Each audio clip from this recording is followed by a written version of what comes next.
Just got in the cabin. Some of the luggage has turned up and not all of it. Hopefully it'll be here before long. Had a few drinks. Everything's gone smoothly. Helen's trying to hide away from the video here. We got a mini suite, which is beautiful.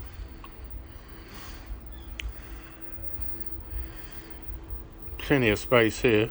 3-seater sofa. Bit of an ugly view at the moment from the balcony, but that will improve as time goes on, I'm sure.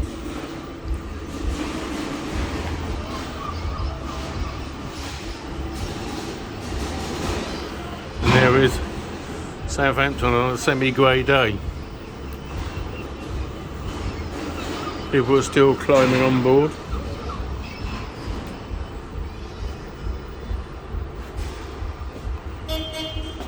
Loving the mini suite, it looks beautiful.